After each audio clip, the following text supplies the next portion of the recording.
Court is now in session for the second episode of Innocent Until Proven Guilty and the finale of Spider-Man Month. After 4 Game Boy reviews in a row, I've decided to continue the theme of lesser-trodden gaming terrain by featuring the granddaddy of them all, Spider-Man for the Atari 2600. That's right, I'm finally doing something that I wasn't sure that I'd ever get to doing, reviewing an Atari game. The 2600 was technically my first system, and I have memories from childhood of playing Kaboom and Yar's Revenge, but I was too young for it to make a lasting magical impression like the NES would a few years later.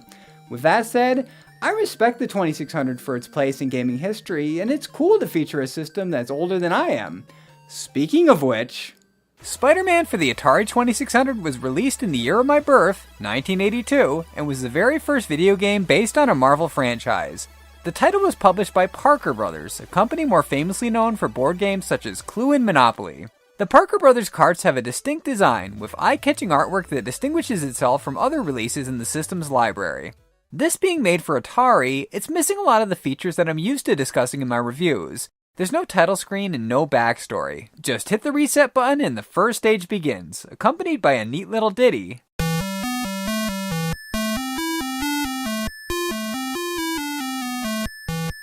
The only theme I encountered in my capture session.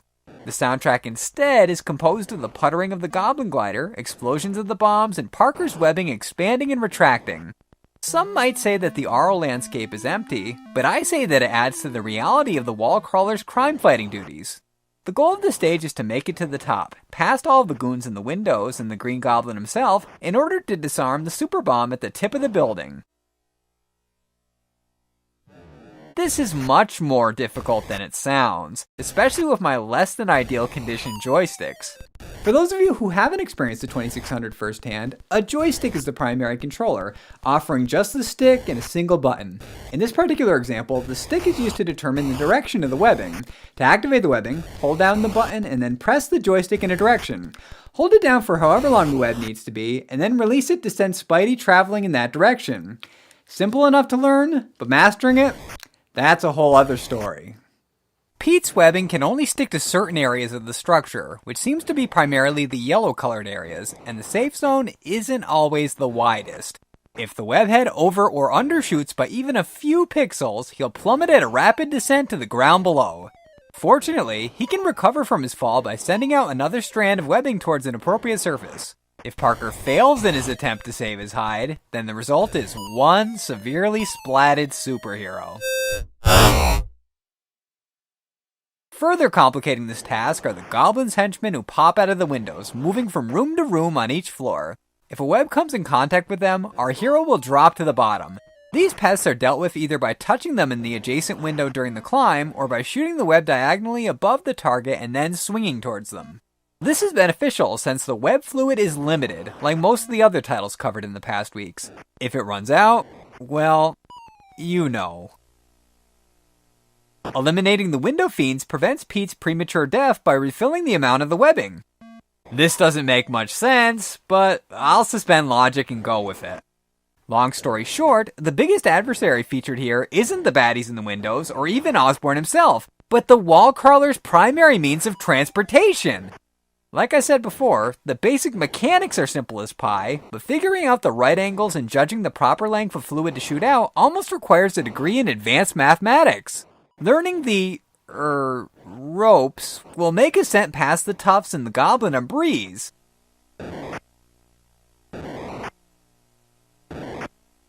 Since this is Atari, getting past the first stage will lead to the exact same setup as before, only this time the building is hot pink. That building's very secure in its sexuality. I respect that. If you're wondering what comes after that, well, I don't know. I suck pretty bad at this game, and that's as far as I was able to get. If I had to guess though, I'd say that there's probably a brown building and a forest green. Hell, maybe they'll throw caution to the wind and change the color of the sky and make the building blue instead. Parker Brothers has been known to take a risk or two in their day, if you know what I mean. That's pretty much Spider-Man 2600 in a nutshell. A very one-dimensional experience, but it was Atari, so that was par for the course. In spite of this, a number of critics have complained about it being lacking even by 2600 standards.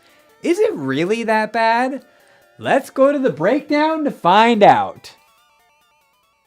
Spider-Man definitely has a number of flaws. From what I can surmise, it offers the same situation from level to level, but just swaps the color palette. My largest point of contention lies in the fact that the method of making it to the top of the building is also the number one foe.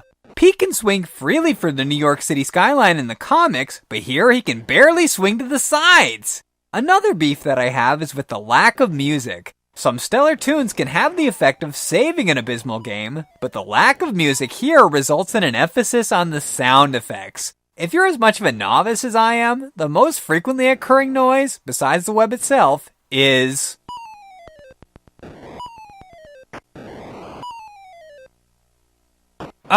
this gets so annoying. It's tolerable within a play session that's at most a half an hour, but in the nearly 2 hours that I spent trying to improve my skills, it got old. Really old. Much like the lack of variety within this cart becomes after spending enough time with it. I know it's not in the title, but this Spider-Man is far from amazing. Being the first game based on a Marvel property, Spider-Man, for better or worse, would set a standard for which later releases would be based. A decent superhero title should capture the feeling of what a day in the life of that character would be like, and for the limited technology of the era, Spider-Man does a respectable job at that. The sprite is red and blue, shoots webs, climbs walls, and fights the Green Goblin, just like in the comic book. It's true that the sound effects and lack of music can get tedious, but as I mentioned previously, they help add a sense of realism. Parker's patrols wouldn't be accompanied by raucous metal music, so the absence of a soundtrack feels more authentic. As for the web failures, the constant falling is absolutely frustrating, yet I kept going, onward and upward. The truth is that I kind of got addicted to it and had a hard time turning it off when my capture time was up. I can honestly say that I had fun with this Atari game, much like I did with Back to the Future. Amazing or not, I think I'd go as far as saying that I found this to be more enjoyable than most of the handheld titles I previously reviewed. Yeah, I said it.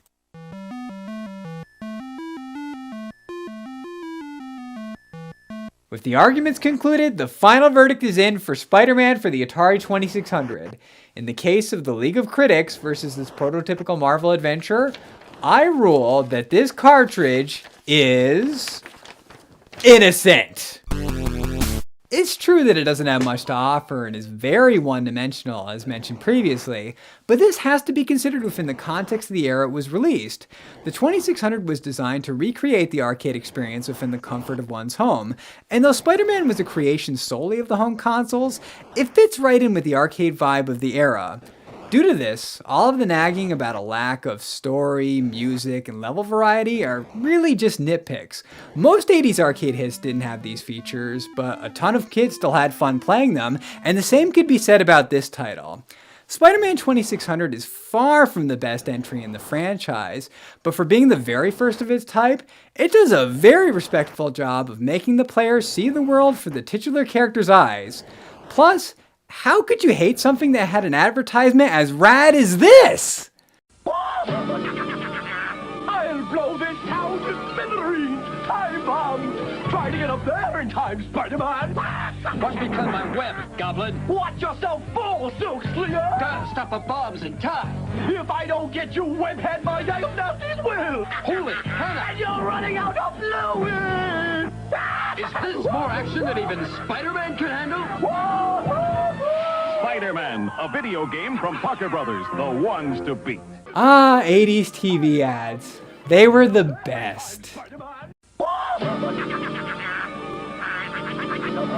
That is a wrap on Spider-Man month. I hope you all enjoyed it as much as I did making it. It was a lot of work, but it was very rewarding. Making 5 videos in 5 weeks. I never thought I'd do something like that, but here it is. It's done, and I'm very proud of what I accomplished. And I think you all enjoyed it very much too, so I would definitely consider doing something like that again at some point in the future. Not anytime too soon, of course, but eventually, sure, I'd consider it again if like the right theme came up, or if I want to do a bunch of short videos that don't have a theme, something like that. I could see doing something like that. So, but yeah, doing this, my respect for other YouTubers who consistently do this, who put out a video every week.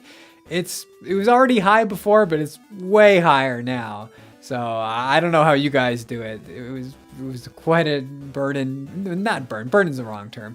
It was quite a challenge, and it took up a lot of time, but the results speak for themselves. I'm very proud of these videos, like I said before.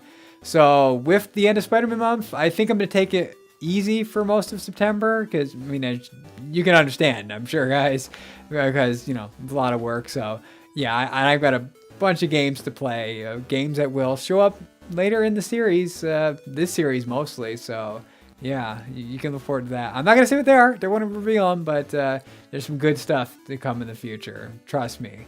So yeah, I wouldn't expect a video from me until probably probably the end of September at the earliest, because I want to take a few weeks to just take it easy, play some games, you know, just playing games for game's sake, you know. So sometimes we don't get to do that, us video producers. So that's what I'm gonna do. Just play and have fun. I mean, this was fun, but I'm gonna have fun doing that. So yeah, so that's it. But rest assured though, I won't be gone for too long, because I love this too much to step away from it for too long. So I'm sure I'll have a video out sometime in the month of September. Probably near the end, but it will happen. So with the innocent verdict issued and the conclusion of Spider-Man month, Video Game Court is now adjourned.